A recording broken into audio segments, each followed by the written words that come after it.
welcome in. You're listening to the daily version of the Corlin Economics Report. I'm Al Corlin. Appreciate you joining me. It is Tuesday, August 10th. Very, very tumultuous markets right now. Very, very exciting time for those of us that are involved in hard assets. This program, by the way, this audio is being produced exclusively for my friends at Kitco. I have not been doing this every day as I have in the past because I have to tell you on my own site it has just gotten way too busy. Our blog is going nuts. Just too many people I need to communicate with. However, I did want to do this particular audio today for Kitco because I sure don't want to let Kitco down.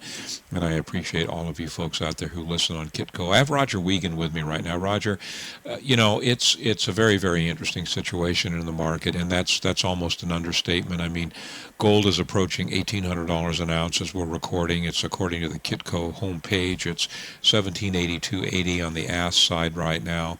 Silver's coming back also. Silver is up $1.10, 38.81. The Dow Jones Industrial Average continues to plummet. It's just Monday we were down 650 points, and today we're down so far 359 points. Your projection, forgetting about silver just for a minute and just talking about gold, your projection is that you feel right now, and you put an alert out on this morning, that gold is going parabolic. What exactly, Raj, do you mean by that? And let's elaborate for the listeners.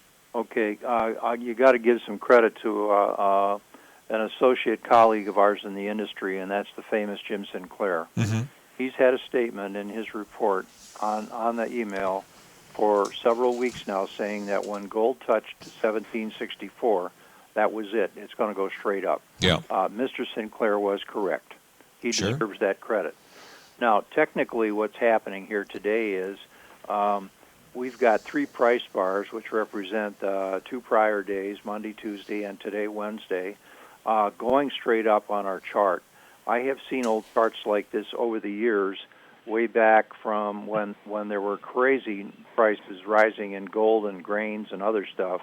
And this chart is starting to look exactly like those charts, meaning that we could see a runaway here in gold.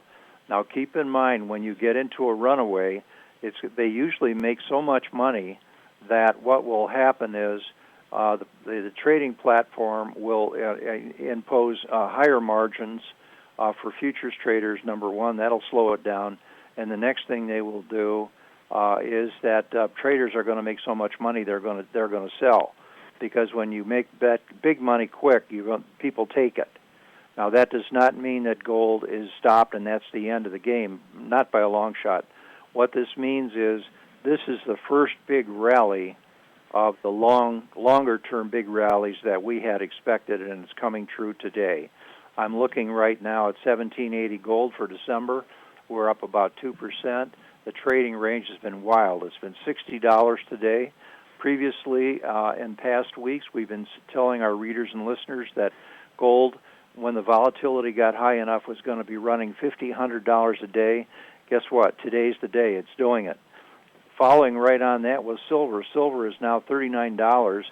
It has been a laggard simply because it took such a smash from 50 to 33, 34, but now it's starting to catch up. During the month of August, you get usually gold running for 10 trading days first. Then the following trading days, the last 2 weeks of the month, silver starts to rise. And then at the end of August and then going into the fall after Labor Day, then the precious metal shares get their turn and they start to go. Then probably after Labor Day, you're going to see all three of these markets running together in rallies going to the high side. The Swiss franc unbelievably touched 139.5 today. It is absolutely amazing. People running in fear to go to that currency. Right now, the Canadian dollar is holding about par with the U.S., 100.70. The euro is still hanging on, but in the red at 141. The U.S. dollar is basically sideways at 74.5. Bonds are screaming higher at 138. 6 IPOs were pulled out of New York this week into this crazy stock market. They obviously know they can't sell stock with so much pressure to the downside. Consequently, the S&Ps right now are down 3.3%. All the grains are going up. Oil is now in a position where oil is starting to rise again from a low. The reason that's happening is an announcement came on that they're short 5 million barrels on reserves. There you have it from Trader Raj, Trader Tracks. Roger is a regular contributor to Kitco, and he is also a daily contributor to the Cortland Economics Report. Hopefully, we're going to be back with you tomorrow. You guys have a great rest of this exciting day.